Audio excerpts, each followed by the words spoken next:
Being able to receive an allowance without having to engage in household chores might initially seem like a great arrangement. However, sharing a home with my mother-in-law, Doris often presents some complexities. As a 34-year-old web designer, I sometimes find that Doris's routine sarcasm can cast a shadow over these perks. My husband Bobby and I encounter various challenges living with her, largely due to our differing attitudes towards work and home responsibilities. After marrying, I switched from a corporate job to freelancing, a move that was positively received by both my previous employer and myself. This shift has been beneficial, providing a steady flow of projects from familiar clients, freeing me from daily commutes, and affording me more time to focus on domestic responsibilities. Despite the benefits and Bobby's supportive stance, Doris clings to traditional views about marital roles, particularly that a wife should primarily be a homemaker. She regularly expresses this belief, resistant to recognizing the validity of modern shared responsibilities between spouses. To Doris, my freelance work seems insubstantial and she believes it does not significantly contribute to our household's finances. I make an effort to balance my web design projects with home chores during my free time, but this doesn't seem to sway Doris's fixed opinions. Her discontent arises from a comparison between my contemporary approach to balancing work and home life and her more traditional expectations. In her perspective, I am perhaps seen as an outsider who has disrupted her family dynamic, especially since she has grown more dependent on Bobby following the death of his father 4 years ago. Our current home, which was purchased by Bobby's father and is now fully owned by Doris following the settlement of the mortgage with life insurance, stands as the backdrop to these intergenerational tensions. Navigating this household's daily life involves managing these varied and often conflicting perspectives, striving for a balance that respects both the old and the new ways of family life. Our home, with its well-designed layout, comfortably supports our small family and provides me with an ideal workspace.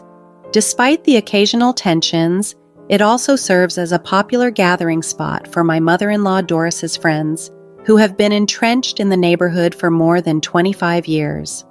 When these longtime friends visit, the atmosphere in our house shifts, and I often step into the role of a gracious hostess, serving coffee and sweets.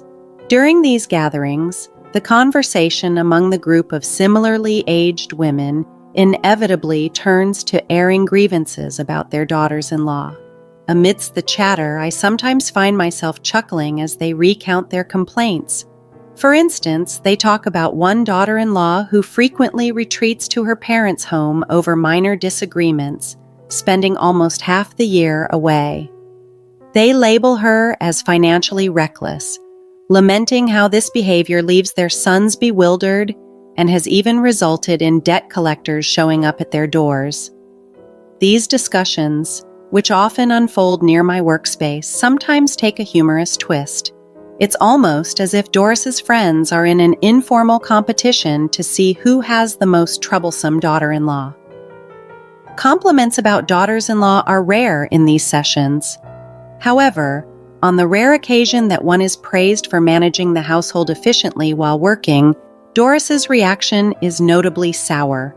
She dismisses such efforts with a wave of her hand, reducing my work to merely a side job, even as the room fills with laughter.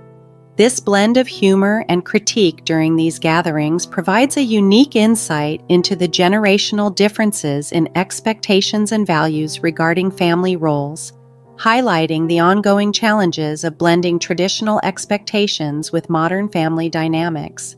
Amid the lively discussions and laughter that fill our living room when my mother-in-law Doris hosts her friends, my job often becomes a topic of scrutiny. Doris loudly questions the value of my work, openly wondering about my earnings. This prompts a shift in the conversation to the spending habits of daughters-in-law, highlighting a sharp contrast between their spending and the traditional belief that a husband's income should primarily support the family. The room bursts into laughter, finding humor in the seemingly outdated notion of such expectations. During these moments, I sometimes find myself overwhelmed by the repetitive stories and the dated views expressed. To cope, I slip on my headphones and focus on my work, trying to ignore the undercurrent of belittlement that seems to target the modern-day daughter-in-law, including myself. One evening at a family dinner, when my husband Bobby suggested purchasing a new car, Doris immediately questioned why he needed my approval for such decisions. Despite Bobby's efforts to explain that we make significant decisions together as a family, Doris insisted that since he was the one with a driver's license, he should have the autonomy to choose any car he likes. Caught in this familial tug-of-war, I tactfully deferred the decision back to him, highlighting the complex dynamics at play, where Bobby consistently seeks input from both me and his mother before making major choices. This incident underscored an ongoing dynamic in our family. Raised by parents who valued individual decision-making, Bobby believes in avoiding selfish actions. Conversely, Doris, influenced by the more patriarchal behavior of her late husband, clings to the idea that such independence in decision-making is normal. Whenever Bobby seeks my opinion, it inadvertently stirs Doris's irritation, leading her to accuse me of being overly strict. This recurrent theme in our interactions showcases the tension between traditional and contemporary values in our family life, emphasizing the challenges we face in balancing respect for the past with the realities of present-day partnerships. Struggling to find words in response to the critical remarks often made by my mother-in-law, I've realized it's true that I tend to express my concerns rather than make unilateral decisions. To my dismay, during a recent argument, my husband sided with his mother, blaming my vocal nature for his habit of consulting me before taking any action. Several months into our marriage, it became clear that he rarely stood up for me in front of his mother, and even when we were alone, his apologies and assurances that he prioritized our relationship started to ring hollow. This realization deepened with the incident involving the selection of a new car, which cast a long shadow over our relationship. Initially considerate, my husband ultimately failed to support me in front of his mother, raising serious doubts about our future together. I found myself wishing he would not confuse his indecisiveness for kindness and hoping that Doris would be more straightforward in her communications. A month later, my husband's new car arrived. The excitement was tangible, and he and Doris were thrilled, inviting me for a celebratory drive. However, the mood quickly soured when the cost of the car, a staggering $300,000, was revealed. I confronted my husband about the financial implications of such an extravagant purchase, only to be met with dismissive responses and suggestions to just take out a loan. Doris jumped to his defense, chiding me for questioning the expense since I had, according to her, given him the freedom to make his own choice. Frustrated, I questioned how we could afford such a luxury, but Doris sharply retorted, "It's not like you pay, so you have no right to complain." Feeling utterly unheard and marginalized in discussions that directly affected our shared life, I was left feeling isolated within my own home, pondering how to navigate a relationship where my input seemed undervalued and where financial decisions were made with such apparent disregard for joint consultation and responsibility. As I tried to assert that I contribute significantly to our family income through my work, my mother-in-law's reaction was unusually harsh. She dismissed the legitimacy of my earnings, scoffing at what she called my little side job, and insisting it couldn't compare to my husband's substantial salary of over $130,000 a year. Her contempt was palpable, and just as I was about to argue that my income was indeed supportive, I realized my husband had silently withdrawn from the confrontation. Having endured such treatment for too long, I reached my breaking point when my mother-in-law sharply told me, "A daughter-in-law like you should just get out." Her words echoed in my mind, not just as an insult, but as a dismissal of all I had put up with. Angered by her words and deeply disappointed by my husband's indifference, I blamed him for our escalating dispute, attributing it to his chronic indecisiveness. Fed up, I firmly stated, "Understood, then I will leave." I went to my workspace to gather my computer and essentials. As I was leaving the house, I informed my mother-in-law that I would return later for the rest of my belongings.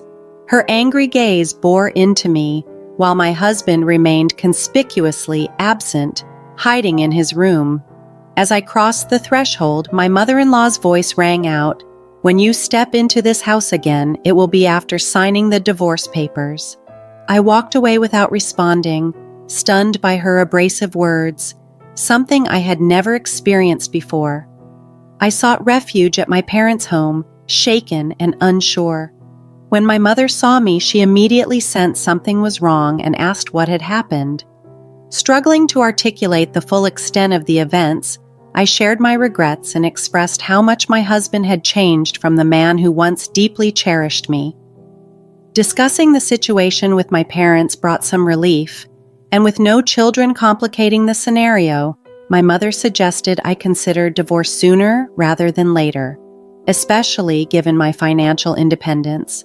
Over the weekend, with the support of my father, I began to take the necessary steps towards a new beginning, contemplating a future that, though uncertain, promised peace and self-respect. I collected my belongings and moved out of the house I had shared with my husband and his mother. They both seemed to avoid the final confrontation.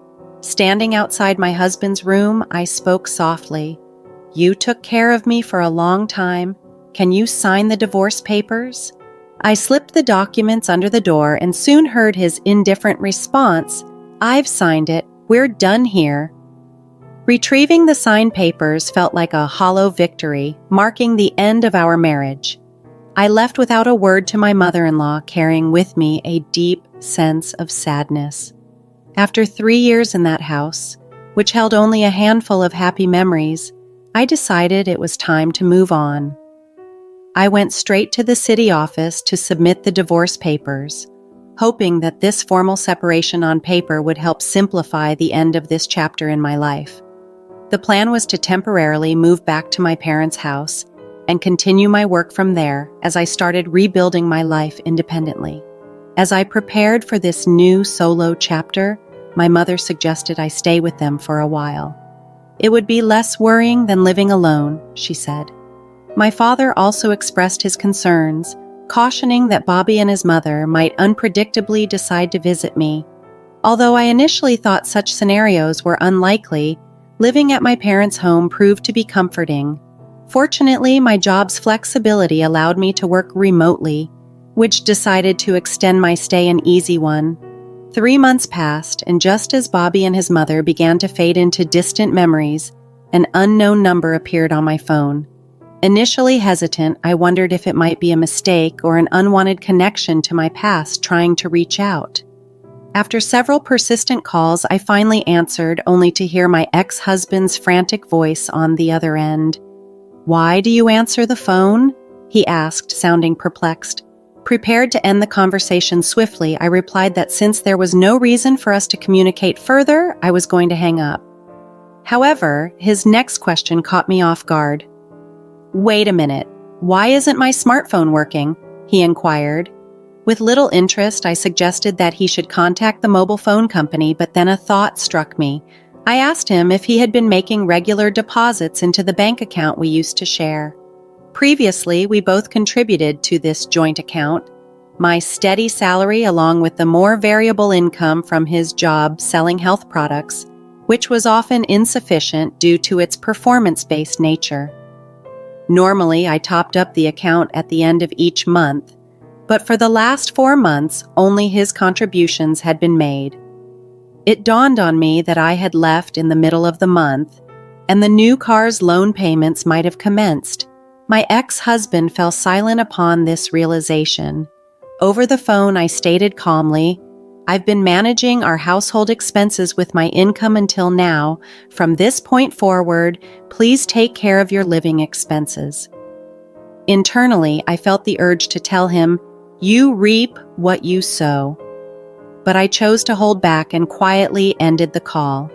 Reflecting on the situation, it occurred to me that my ex-husband had never fully disclosed his actual earnings to his mother.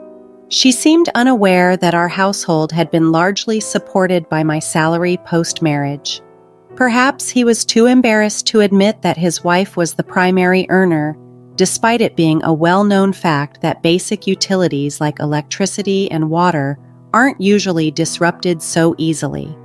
This lack of transparency and his avoidance of responsibility highlighted the broader issues that had plagued our relationship. It became clear that mobile phone service was the first luxury to be compromised. One holiday morning, the house intercom buzzed insistently, signaling an issue at the door. My father responded sternly to the visitor, "We don't want to be involved with you anymore. Please leave." Sensing the gravity of the situation, I hurried to the entrance alongside my mother. Through the intercom, we heard the familiar voice of my former mother-in-law, pleading for a moment to talk. As I faced her, just as my father had predicted, anger was evident on her face. She immediately launched into accusations upon seeing me, blaming me for not making the usual monthly deposits, which she claimed resulted in the utilities being cut off. We were all taken aback by this accusation, unsure of her meaning. My ex-husband tried to step in, saying, "Mom, stop it. Doris is no longer involved with us." But his mother brushed off his attempt to calm her and continued her tirade. "Bobby earns $7,500. How can this happen?" she exclaimed. I responded quietly, correcting her. That $7,500 was my income, not Bobby's. Shocked by this revelation, she turned to my ex-husband, who admitted, albeit reluctantly, that his actual take-home pay was about $7,500. My former mother-in-law looked at me in astonishment. I explained that my income was from a regular job, not just an allowance. She then asked Bobby about his earnings, to which he confirmed the figure of about $7,500. After a moment of stunned silence, she made an astonishing proposal. "Doris, how about coming back?" It seemed almost ludicrous that she would ask me to return after insisting I leave. I refused firmly, making it clear that there was no going back to the way things were. The conversation marked a pivotal moment, underscoring the misunderstandings and financial misconceptions that had strained our relationships. I firmly stated that we were already divorced and it was no longer my concern. Despite this clear refusal, my former mother-in-law continued to insist that we could resolve everything if I reconciled with Bobby. My father, growing increasingly impatient, spoke in a forceful tone, demanding that they leave immediately and threatening to call the police if they did not comply. They left in a hurry, almost stumbling as they exited, with my father sternly warning them never to set foot in our home again. Reflecting on the encounter, my mother was visibly furious, but my father's indignation was even more pronounced. I felt a sense of relief that we had severed ties with such unreasonable individuals. As time went on, through a mutual acquaintance of my ex-husband, I learned of his ensuing hardships. He had been forced to give up his parents' house, including the land, and moved into a modest apartment with his mother. The new car, which was rarely used, was sold off, with the proceeds going towards settling the remaining car loan. Despite clearing his debts, my ex-husband continued down a path of financial irresponsibility, squandering his remaining money on gambling. Eventually, his whereabouts became unknown. Meanwhile, my former mother-in-law was diagnosed with dementia and is now living in a nursing home. On a brighter note, my career is thriving and I am living independently. Recently, I started dating a colleague who is well aware of my previous marriage. He is dedicated to his job and does not depend on his spouse for income or engage in lavish spending, a stark contrast to my ex-husband's habits. While we have not explicitly discussed marriage, I feel confident about our future together, sensing a genuine and serious potential in our relationship.